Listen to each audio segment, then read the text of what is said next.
할렐루야. 네, 반갑습니다. 오늘 이제 대림절 세 번째 주일 예배입니다. 지난 시간에 우리가 이제 조직 신학적인 개념으로 과연 우리는 죄인인가? 나는 누구인가? 라는 것을 우리가 살펴봤습니다. 나는 누구인가? 우리가 성경을 통해서 우리를 되돌아봤을 때 우리는 죄인임을 고백하지 않을 수가 없었습니다. 모든 사람이 죄를 범하며 하나님의 영광에 이르지 못하더니 라는 로마서 3장의 말씀처럼 모든 사람이 죄를 지어서 하나님의 영광에 이르지 못하는 이것이 비참한 옛 아담의 실존이었습니다. 그래서 우리는 이렇게 죄를 가지고 살아가고 죄인인 우리는 이제 죄의 대가로 사망에 이를 수밖에 없는, 그래서 이 사망을 기다리고 있고 누구나 시한부 인생을 살아가고 있음을 우리가 알게 됐습니다. 성경에서 이야기하는 사망에는 육적인 사망과 영적인 사망과 그리고 영원한 사망, 이 세 가지가 있었다라고 우리가 지난 시간에 배웠습니다. 한 번 죽는 것은 사람에게 정하여진 것이요 그 후에는 심판이 있으리니라는 히브리서 9장 27절의 말씀처럼 한 번 죽는 것은 사람에게 정하여졌습니다. 제가 놀라운 예언을 하나 하겠습니다. 여러분들은 이제 곧 죽게 되어 있습니다. 누구도 죽게 되어 있습니다. 딱 한 사람은 안 죽는다고 자기가 얘기하고 있는 사람은 있어요. 그런데 모든 사람은 죽습니다. 우리는 이제 이 죄의 삭스로 죽게 되는 운명을 갖고 있다는 거예요. 아담이 죄를 짓고 나서 가장 심각했던 것은 뭐냐면 하나님을 떠났다는 것입니다. 하나님께서 죄를 진 아담과 하와를 찾아왔을 때 아담과 하와가 숨어버렸다는 거예요. 이것이 이제 사실 인간의 실존에 있어서 가장 인간의 이 타락을 가장 비참하게 만드는 것이 바로 하나님과의 단절이라는 것이죠. 하나님과 단절된 인간은 그 죄를 짓고 나서 이제는 자기 힘으로 먹고 살아야 되는 존재가 되었습니다. 아담은 하나님께서 모든 것들을 책임져 주셨죠. 그런데 하나님과의 단절 속에서 인간이 해야 되는 것은 경작하지 아니하면 그 소산을 먹을 수 없는 존재가 되었고, 배를 아파하지 아니하면 그 후손을 얻을 수 없는 이런 비참한 실존이 되었다는 것이죠. 그래서 이 아담의 후손인 가인이 아벨을 죽이고, 가인이 제일 먼저 한 것은 뭐냐면 성을 쌓는 일이었습니다. 성을 쌓는다라는 것은 단절의 상징이지요. 내가 성을 쌓게 돼서 이제는 세상과도 단절되고 하나님과도 단절되고 우리의 대적과도 단절되는, 그래서 성을 쌓는 일을 이제 하게 되었는데, 이 성을 쌓는 일이 가장 극대화돼서 표출된 게 이제 창세기 11장에 나오는 바벨탑 사건인 것이죠. 인간은 성을 쌓고 하나님처럼 높아지고 싶어 하는 욕망이 있는 것입니다. 그래서 바벨탑을 쌓아서 하나님처럼 높아지고 싶은 욕망을 갖고 있었다는 것이죠. 지금 세상 사람도 다 마찬가지입니다.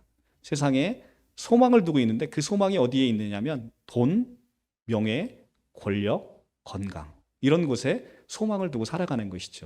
이제는 하나님의 보호하심을 떠난 인간들은 그것이 나를 지켜줄 것이라고 착각하며 살아가는 것이죠.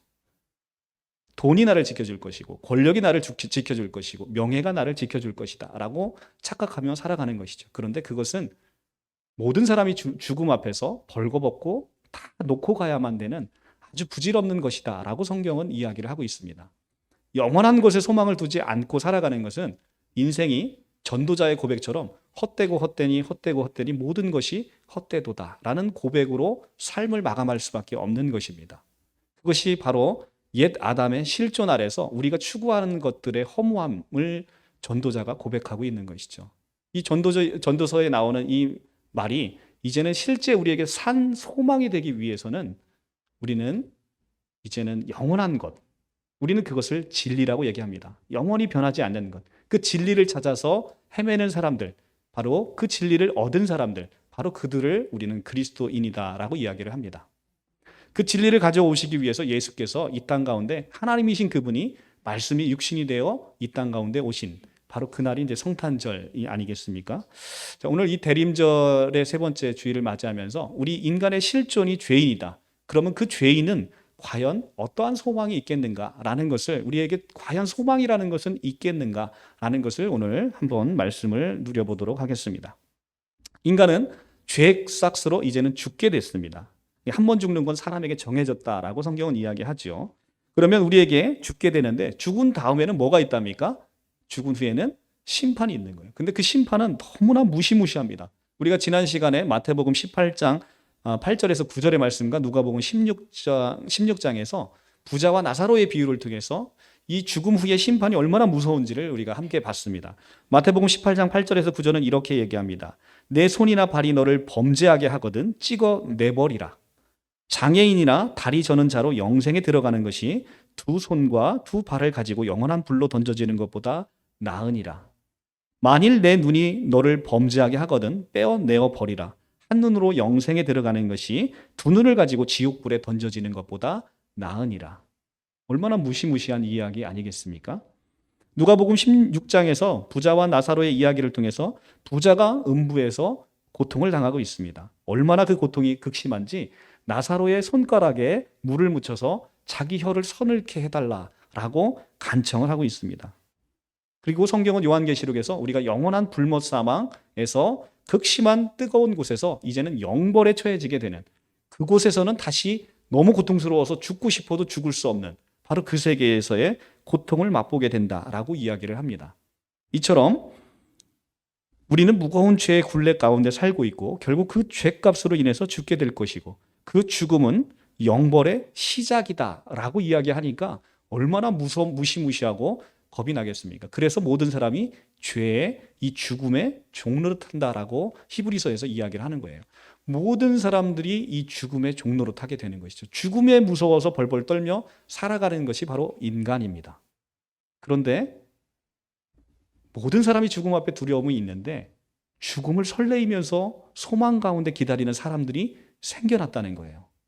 그게 바로 누구냐면 예수 그리스도를 믿는 사람들. 그들은 죽음이라는 것이 기쁨이고 소망이고 영원한 천국의 시작으로 믿고 살아가는 사람들. 그래서 죽음 앞에 담당하고 죽음이 설레이면서 기다려지는 사람들이 있게 됐다는 것입니다. 그래서 내가 먼저 그것이 확실히 믿어지게 되면 그것을 전하는 것이죠. 그것이 바로 복음 전도가 아닐 수가 없습니다. 우리는 과연 이렇게 무시무시한 죄 가운데서 참된 그런 소망을 누리며 살 수 있을까? 내가 죽음을 진짜 설레이면서 기다릴 수 있는 것이 확실한 나의 믿음으로 가져질 수 있겠는가? 어떤 사람은 혹자는 그런 얘기를 합니다. 나도 그렇게 죽기 전에 믿어야지라고 하고 생각하는 사람이 있어요. 그런데 믿음이라는 것은요, 내가 그렇게 생각해야지라고 해서 될 수 있는 게 아니라는 것입니다. 참된 믿음은 하나님이 주시는 선물이라는 거예요. 말씀을 통해서. 믿음은 어떻게 생깁니까? 믿음은 들음에서 나고 들음은 그리스도의 말씀으로 말미암느니라 라고 이야기를 합니다. 그리스도의 말씀을 통해서 생겨지는 믿음, 그것이 참된 믿음이라는 거예요. 그 믿음이 들어올 때 내 안에서는 진정코 죽음에 대한 두려움을 극복하고 천국에 대한 소망으로 이 땅에서의 삶이 기쁨과 감사와 소망이 넘치는 삶으로 인도되게 된다는 것이죠. 자, 그런데 우리의 죄의 무게를 되돌아보면 모든 사람들은 그런 생각을 할 거예요. 죄값이 이렇게 큰데 인간이 할 수 있는 건 밥만 먹으면 죄 짓는 것밖에는 하는 게 없어요. 저 또한 그렇습니다. 그런데 밥만 먹으면 하는 게 죄 짓는 것밖에 하는 게 없는데, 그런데 그 무거운 죄값을 어떻게 우리가 용서받을 수가 있겠는가? 어떤 분들 교회 가자고 하면 나는 죄가 너무 많아서 교회 못 가요. 이렇게 얘기하시는 분 진짜로 있어요. 목욕탕에 가자고 하는데 저는 때가 많아서 도대체 목욕탕에 못 가요. 이러신 분 진짜 있다니까요. 부끄러운 거예요. 그런데 때가 많으니까 목욕탕 가야죠. 죄가 많으니까 죄 씻음을 받아야 되는 것입니다. 이것이 당연한 이치예요. 그런데 우리 자신을 되돌아보면 성경에서는 사실은 이렇게 이야기하잖아요. 어떤 사람을 미워하기만 해도 그 사람은 살인하는 자다. 우리는 날마다 살인하는 자로서 살아가는 엄청난 흉악한 죄인이에요. 그러니까 십자가에 달려도 10번은 달려 죽어야 되는 아주 흉악한 죄인이라는 거예요. 그 많은 죄를 우리는 어떻게 용서함을 받을 수 있을까? 구약에서는 사람들이 죄를 지으면 흠없는 재물을 가져다가 그 재물을 죄인이 재물 위에 손을 얹고, 이것이 연합이죠. 손을 얹고 그 재물을 대신 드림으로 죄사함을 받게 되었습니다. 그런데 그 죄사함은 일시적인 것이죠. 그 제사 이후에 또다시 죄를 짓게 되면 또 그런 행위를 반복하는 방법으로 결국은 제사를 드림으로 죄사함을 받는 그런 모형을 보여줬습니다. 그러나 이제는 염소와 송아지로 아니하고 하나님께서 그의 아들을 영원한 속죄제로 우리에게 이 땅 가운데 보내셨다는 거예요. 자, 우리의 모든 죄를 용서하기 위해서는 그 어떤 아무리 큰 송아지를 잡아고 아무리 큰 염소를 잡아도 그 죄값을 우리가 감당할 수 없습니다. 우리 인류의 모든 인류의 죄값을 담당할 유일한 대속제물은 하나님 자신밖에 없다는 거예요. 하나님이 죽으셔야 모든 아담부터 앞으로 오는 모든 세대의 죄값이 감당이 될 수 있다는 것이죠. 그래서 하나님 자신인 하나님 본질이신 예수 그리스도를 이 땅 가운데 보내신 사건, 그것이 바로 성탄절의 사건이고 말씀이 육신이 된 그런 사건이라는 것이죠. 로마서 8장 3절 이렇게 이야기합니다. 율법이 육신으로 말미암아 연약하여 할 수 없는 그것을 하나님은 하시나니 곧 죄로 말미암아 자기 아들을 죄 있는 육신의 모양으로 보내어 그 육신의 죄를 정하사 육신을 따르지 않고 그 영을 따라 행하는 우리에게 율법의 요구가 이루어지게 하려 하심이니라. 아멘. 그 아들을 이 땅 가운데 보내셔서 그 아들의 육신에 우리의 모든 죄를 담당시키셨다는 거예요. 여러분이 이미 지은 죄, 지금 짓고 있는 죄, 앞으로 지은 모든 죄를 그 예수 그리스도의 육신의 죄를 정하사 그 아들을 십자가에 달려 죽고 그 아들을 대속제물로 잡으셨다는 것입니다. 하나님은 자신의 전부이신 그 독생자 예수 그리스도를 보내셔서 그 아들에게 모든 인간의 죄를 정하시고 모든 인류가 다 정결함을 받고도 남는 엄청난 희생을 치르셨다는 것이죠. 아들의 하나님은 온 우주보다 크신 분이잖아요. 그런데 온 우주보다 그 크신 분이 흘리신 보혈 한 방울은 온 우주의 죄를 덮고도 남음이 있다는 것입니다. 그래서 그분이 피를 흘리셨기 때문에 이제 우리 모두의 죄가 용서함을 받았다는 것입니다. 히브리서 9장 13절에서 14절은 이렇게 이야기합니다. 염소와 황소의 피와 및 한 암송아지의 죄를 부정한 자에게 뿌려서 그 육체를 정결하게 하여 거룩하게 하거든. 자, 이것은 구약 시대에 이렇게 해서 죄사함을 받았다는 거예요. 그렇게 하거든 하물며 영원하신 성령으로 말미암아 흠없는 자기를 하나님께 드린 그리스도의 피가 어찌 너희 양심을 죽은 행실에서 깨끗하게 하고 살아계신 하나님을 섬기게 하지 못하겠느냐. 아멘. 그죠? 구약의 그 흠없는 암송아지의 죄와 황소의 피도 여러분들의 죄를 깨끗하게 하거든 하물며 그리스도께서 흘리신 피가 어찌 너희의 그 더러운 육신과 모든 행실에서 깨끗하게 하지 못하겠느냐라고 히브리서가 이야기를 하고 있다는 것입니다. 우리의 이 죄값이 아무리 엄청나다 하더라도 나를 위해 죽으신 분은 다름 아닌 바로 하나님의 아들 예수 그리스도이십니다. 그분의 흘리신 피는 우리의 모든 죄, 아무리 흉악한 죄라도 용서함이 되고도 남음이 있다는 것입니다. 그분의 죽음의 피값은 우리 모든 사람의 과거, 현재, 미래의 모든 죄값을 치르기에 충분한 하나님의 보혈입니다. 그래서 하나님의 본질이신 이 아들 예수가 우리의 대속제물로 이 땅에 오신 성육신 사건은 실로 복음이 아닐 수가 없습니다. 극악무도한 죄인으로 십자가에 달려야 할 나 대신 십자가 처형을 당하러 오신 하나님의 아들 예수 그리스도. 그분이 이 땅에 오셨다는 것은 참으로 기쁜 소식입니다. 우리는 그래서 그것을 복음이라고 얘기하는 거예요. 예수님이 오시기 전에 우리가 구원받는 방법은 우리가 율법을 온전히 지켜야만 구원을 받을 수 있었습니다. 그런데 우리가 율법을 지킬 수 있는 사람은 아무도 없다는 거예요. 율법은 613가지로 구성되어 있습니다. 그런데 너무나 희한한 시험인 것이 율법은 612가지를 지키고 한 가지를 지키지 않으면 빵점이라는 거예요. 그것이 바로 야고보서 2장 10절에 나오는 말씀이에요.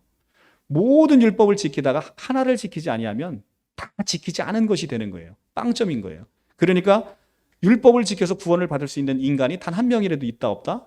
없다는 거예요. 그런데 그것을 바로 예수께서 오셔서 율법을 온전히 다 지키셔서 그걸 우리에게 선물로 주셨다는 것입니다.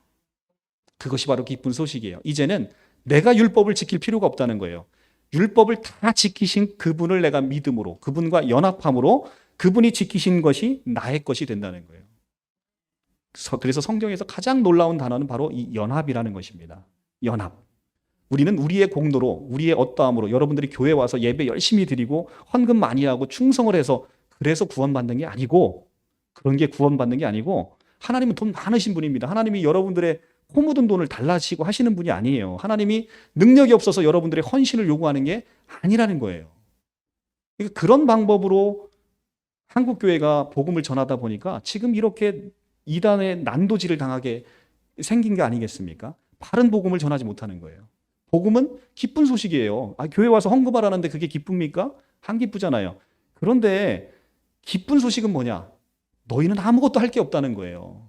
너희는 아무것도 할 게 없다는 거예요. 나 예수가 다 이루어서 너희에게 선물로 주겠다는 것입니다. 이것이 바로 새 언약의 핵심인 것입니다. 그분이 오셔서 33년의 순종의 삶을 살다 가셨습니다. 예수께서 우리를 구원하시기 위하면 그냥 아들 예수께서 십자가에 달려 죽으시면 됐어요. 근데 그분이 33년을 온전히 살아야 되는 이유는 뭐냐면 온 인류를 대표해서 온전히 하나님께 순종하는 단 한 명의 인간이 필요했던 거예요. 그래서 그분이 33년의 삶을 살다 가셔서 그것을 우리에게 선물해 주시는 것입니다. 우리가 딸을 잘 길러서 좋은 곳에 시집 보내고 싶지 않습니까? 왜 그렇죠? 그 남편이 가진 것이 다 딸 것이 되는 거잖아요. 그것이 우리 결혼이라는 제도를 통해서 하나님과의 우리의 연합을 설명해 주는 방식 아니겠습니까? 남편이 대통령이면 자기가 뭐가 되는 거예요? 영부인이 되는 거잖아요. 바로 그런 것입니다. 우리의 신랑은 누굽니까? 예수 그리스도이십니다. 그분이 우리 신랑이십니다. 근데 그분은 우리 신랑이 누구래요? 온 우주의 창조주래요. 온 우주의 만왕의 왕이래요. 그럼 나는 뭐가 되는 거예요? 난 왕비예요. 그것이 바로 실존입니다. 성경에서 우리에게 가르쳐주는 복음의 기쁜 소식이라는 거예요. 나만 모르지. 나는 늘 무수리 같은데 나만 모르지. 하나님은 너를 뭐라고 얘기하는 거예요? 너를 왕비라는 거예요, 지금. 그렇게 이야기하고 있는 것입니다, 성경이. 자, 그런데 이렇게 기쁜 소식, 나의 모든 죄값을 치르기 위해서 하나님의 아들 예수를 이 땅에 보내셨다. 이것이 바로 성탄의 기쁜 소식 아니겠습니까? 그렇죠? 근데 그 의미를 모르고 세상 사람들도 마냥 이 날을 기뻐합니다. 왜 기쁜지 모르겠는데 그들도 기뻐해요. 그들도 기뻐합니다. 이것이 바로 복음의 기쁜 소식인데 왜 그 말에 의미가 있는지도 모르고 기뻐합니다. 우리가 메리 크리스마스라고 얘기하죠. 메리라는 것은 즐거운이라는 뜻 누구나 다 아시죠? 크리스마스라는 단어의 어원은 라틴어에서 왔습니다. 이 라틴어 그리스도를 뜻하는 크리스투스라는 단어와 그 다음에 모임을 뜻하는 마사라는 단어의 합성어입니다. 그래서 이 메리 크리스마스라는 것은 그리스도의 탄생을 기념하는 사람들의 모임을 즐거워한다라는 뜻인 거예요. 예수의 탄생, 성탄일, 이것을 기뻐하는 것, 이것이 바로 메리 크리스마스라는 의미입니다. 그런데 이제 그것의 의미조차도 제대로 모른 채 세상도 기뻐하는 날, 그것이 바로 예수가 이 땅에 오신 날이라는 것입니다. 우리는 믿는 우리로서는 그 의미를 남들보다 더 정확히 알고 이 기쁜 소식을 전해야 되는 사명이 있는 것이죠. 자, 여러분, 제가 늘 말씀을 예화로 들잖아요. 여러분의 모든 죄를 사하여 졌을 뿐만 아니라 그분이 가지고 오신 건 뭘 가져오셨습니까? 영원한 생명을 갖고 오셨어요. 영원한 생명을 갖고 오셨는데 그 생명을 우리에게 다 주셨다는 거예요. 여러분들에게는 영원한 생명이 있습니까? 그러니까 여러분들에게 영원한 생명이 있다는 것을 아멘 하셨으면 여러분들은 죽어도 사는 거예요. 죽어도 사는 것입니다. 영원한 생명이 내 안에 있잖아요. 그러니까 초대교회에 그 많은 사람들이 7천만 명이 넘는 사람들이 자기 목숨을 초계와 같이 버릴 수 있었던 건 그들이 용감해서가 아니라 이 영원한 생명이 나에게 있다는 확신이 있었기 때문에 내 육신의 죽음은 이제 아무렇지 않은 거예요. 육신의 죽음이 끝나면 나에게 있는 영원한 생명, 그 생명은 바로 하나님의 생명이고 예수 생명이고 새 생명이기 때문에 하나님의 생명이기 때문에 꺼지지 않는 생명이에요. 그러니까 그 생명은 우리는 그 생명을 하나님의 생명, 영원한 생명이라고 부르는 것이죠. 그 생명이 우리에게 와 있다는 거예요. 이제 여러분의 생명은 이제는 하나님의 생명으로 대치되었다라는 것입니다. 여러분들의 그 나약한 생명, 이제 강건해야 7, 80 살면 죽어 없어지는 그 생명을 하나님이 영원한 생명으로 바꿔주셨다는 거예요. 이것이 복음의 기쁜 소식입니다. 이게 믿어지면 여러분들은 사랑하는 사람들에게 이 생명을 여러분들이 축복하고 전해주는 자에게 하나님이 그 생명을 주시겠다라고 약속하셨으니 여러분들이 복음을 전하지 않고 살아갈 자신이 있습니까? 없지요. 그죠? 신세계백화점에서 루이비통 제가 늘 설명하잖아요. 100개 한정판 공짜로 준다니까요. 내가 1번 타자로 받았어요. 절대 얘기하지 말라고 하는데 여러분들 이건 오는 순서대로 줘야 되니까 절대 얘기하지 말래요. 여러분들 나오자마자 핸드폰 불이 나게 99통 돌리지 않겠습니까? 그게 얼마나 된다고? 돈 1,000만 원도 안 되는데.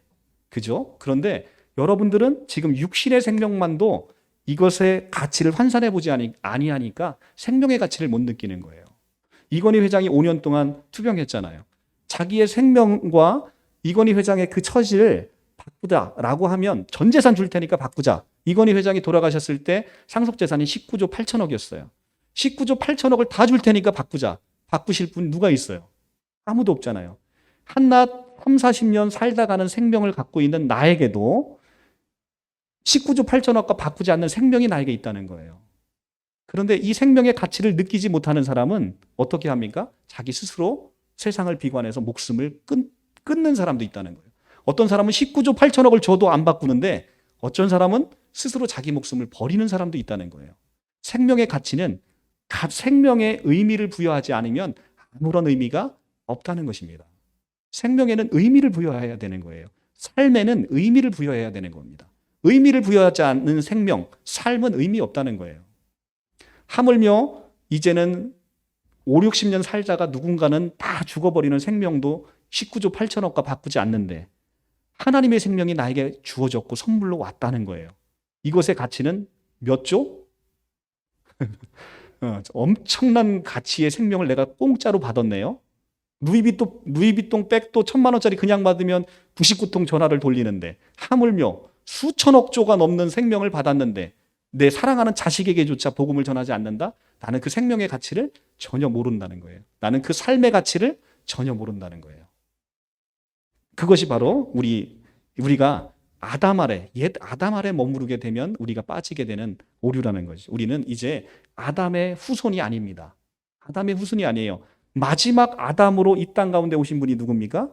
예수 그리스도. 고린도전서 15장 45절. 그 아들을 마지막 아담으로 보냈다는 거예요.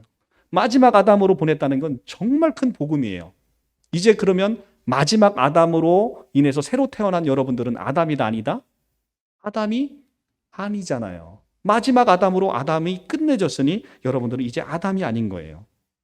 이렇게 하나님께서는 그 아들 예수 그리스도를 이 땅 가운데 보내신 이유는 바로 우리에게 영원한 생명을 주시고 영원한 속죄를 이루기 위해서 우리 가운데 보내셨다는 겁니다. 오늘 성경 본문으로 들어가겠습니다. 요한복음 3장 16절. 누구나 교회를 다니시면 암송하셨을 성경 구절이죠. 자, 다 같이 3장 16절에서 17절을 합독하겠습니다. 시작.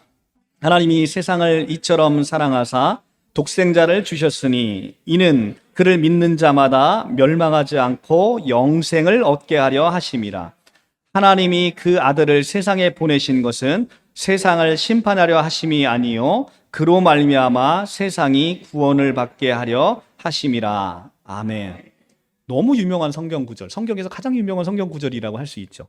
하나님이 세상을 이처럼 사랑하사 그 아들을 우리에게 주셨다는 거예요. 왜?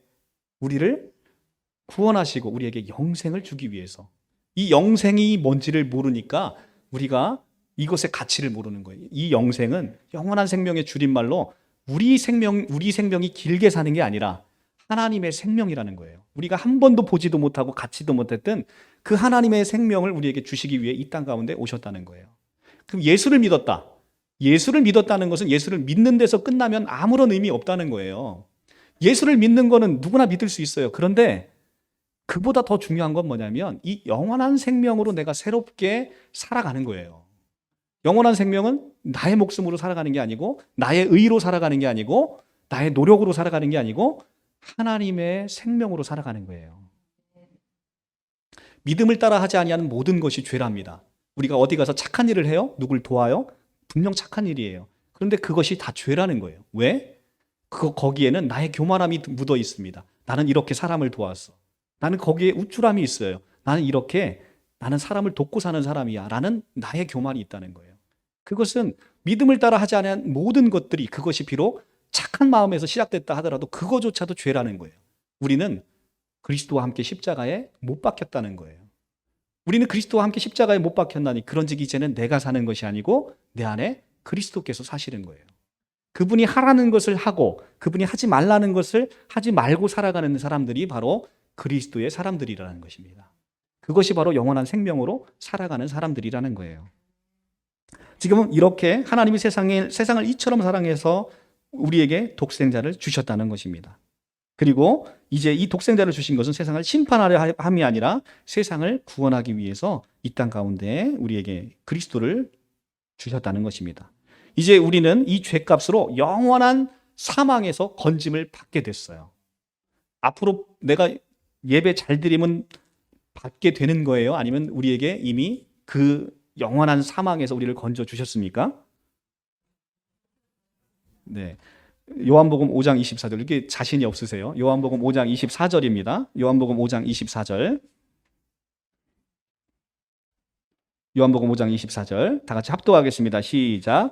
내가 진실로 진실로 너희에게 이르노니 내 말을 듣고 또 나 보내신 이를 믿는 자는 영생을 얻었고 심판에 이르지 아니하나니 사망에서 생명으로 옮겼느니라. 아멘. 영생을 얻었고, 얻을 것이에요? 얻었어요? 얻었고. 시제를 잘 보셔야 됩니다. 심판에 이르지 아니하나니 사망에서 생명으로 옮겼느니라. 옮길 것이다, 옮겨졌다. 옮겨졌다. 현재 완료형으로 되어 있어요. 이미 우리에게 사망에서 생명으로 옮겼느니라. 이미 옮겼다는 거예요. 현재 완료로 되어 있어요. 그러니까 우리의 구원은 이미 예수 그리스도의 십자가의 죽으심으로 말미암아 미래에 태어나는 모든 사람도 함께 그 시점에 옮겨졌다는 거예요. 어떻게 이렇게 놀라운 일이 가능할까요? 태어나지도 않았는데, 우리 아직 그때 태어나지도 않았는데 태어났다는 거예요. 하나님의 눈에는 태어났다는 거예요, 우리가. 하나님은 시공간을 초월해서 계시는 분이에요. 그러니까 하나님은 과거, 현재, 미래가 계신 분이 아니라 모든 것을 현재로 보시는 분이에요. 미래도 현재로 보시는 거예요. 2000년 전에 예수께서 십자가에 달려 죽을 때 그때 하나님의 눈에는 지금 미래에 있을 여러분이 다 같이 보이는 거예요. 그분은 전지전능하신 분이니까 시간 안에 갇혀 계실 수가 없잖아요. 그분에게 있어서 십자가의 죽으심은 정확하게는 예수 혼자 여러분의 죄값 때문에 죽으신 게 아니라는 겁니다. 그 순간에 예수가 십자가에 달려 죽을 때 여러분도 함께 십자가에 달렸다는 거예요. 내가 그리스도와 함께 십자가에 못 박혔나니. 사도 바울이 예수님이 십자가에 달려 죽을 때 언제 십자가에 못 박혔습니까? 그것은 바로 하나님의 눈으로 본 거예요. 그리스도가 십자가에 달려 죽을 때 사도 바울은 분명 함께 달려 죽지 않았어요. 그런데 사도 바울은 그런 고백을 합니다. 내가 그리스도와 함께 십자가에 못 박혔나니. 그것은 실제 사도 바울의 고백일 뿐만 아니라 이것은 사실이라는 거예요. 사실. 그래서 그리스도께서 십자가에 달려 죽을 때 태어나지도 않은 여러분도 십자가에 달리셨다는 거예요. 그러니까 우리는 사실은 어떻게 보면 당당하게 구원받은 사람들이에요. 이미 여러분들은 죄값을 치렀다는 겁니다. 십자가에 달려 죽음으로. 그리고 그리스도가 함께 장사될 때 함께 묻혔다는 거예요. 무덤에 여러분도. 그리고 함께 부활할 때, 예수님이 부활할 때 새 생명으로 부활했는데 그때 우리는 지금 가지고 있는 생명 말고 하나님만 갖고 있는 생명으로, 그 영원한 생명으로 부활했다는 거예요. 그러니까 여러분들에게는 부활 생명이 있어요. 영원한 생명이 있어요. 그러니까 죽어도 이제는 죽지 않는 영원 불멸의 사람이 되었다라고 성경은 이야기한다는 거예요. 거기에 조건이 있다 없다? 없다는 거예요. 오직 조건은 그 아들 예수 그리스도를 믿는 믿음으로 그 놀라운 구원의 역사가 이루어졌다는 겁니다. 에베소서 2장 8절 너희는 그 은혜에 의하여 믿음으로 말미암아 구원을 받았으니 이것은 너희에게서 난 것이 아니요 하나님의 선물이라. 행위에서 난 것이 아니니 누구든지 자랑하지 못하게 하려 함이라. 그죠? 하나님의 선물이에요. 값없이 주셨다는 거예요. 은혜로 주셨다는 거예요. 그러니까 여러분들에게 있어서 믿음이라는 것은요, 내가 만들 수도 없을 뿐더러 여러분들이 교회 와서 열심히 봉사한다고 받을 수 있는 게 아니고, 열심히 헌금한다고 받을 수 있는 게 아니고, 우리 하나님께서 먼저 풍성한 은혜로 여러분들에게 다 주셨다는 거예요. 그것을 성경을 통해서 찾아서 누리는 것, 그것이 바로 그리스도인들의 삶의 전부인 겁니다. 하나님이 나에게 무엇을 주셨지?를 날마다 찾아서 누리는 거예요. 하나님이 여러분들에게 가장 원하는 건 그겁니다. 부모가 돈 벌어서 여러분들에게 가장 해주고 싶은 건 뭐예요? 나로 인해서 우리 가족이 안락함을 누리는 거예요. 내가 돈이 엄청 많은데 우리 아들이 매일 가서 막노동 일을 하고 있어요. 그게 기쁜 부모가 있습니까? 아무도 없다는 거죠. 내가 가지고 있는 모든 걸 함께 누리면서 행복해 할 때, 그때 부모는 가장 행복하다는 거예요. 자기 아들을 아끼지 아니하시고 우리 모든 사람을 위해서 내주시니가 그 아들과 함께 어찌 모든 것을 우리에게 주시지 않겠느냐. 로마서 8장의 말씀이잖아요. 자기 아들까지도 주신 그분이 자기 아들과 함께 우리의 모든 것을 우리에게 주시지 않겠냐는 거예요. 그러니까 그 아들은 하나님에게 있어 전부입니다. 근데 그 아들을 우리에게 선물로 주셨다는 거예요. 그래서 그 아들이 갖고 있는 모든 것이 나의 것이 됐다라는 겁니다. 그분이 가진 게 뭐예요? 온 우주를 가지셨죠. 모든 영광을 가지셨죠. 모든 존귀를 가지셨죠. 모든 영광을, 위엄을, 머리 대심을, 모든 걸 가지셨죠. 그것이 누구 것이다? 내 것이다 라고 성경은 이야기합니다. 자, 우리가 그 성경을 눈으로 확인하고 오늘 말씀을 마치겠습니다. 로마서 6장의 말씀입니다. 로마서 6장 3절입니다. 신약성경 247쪽입니다.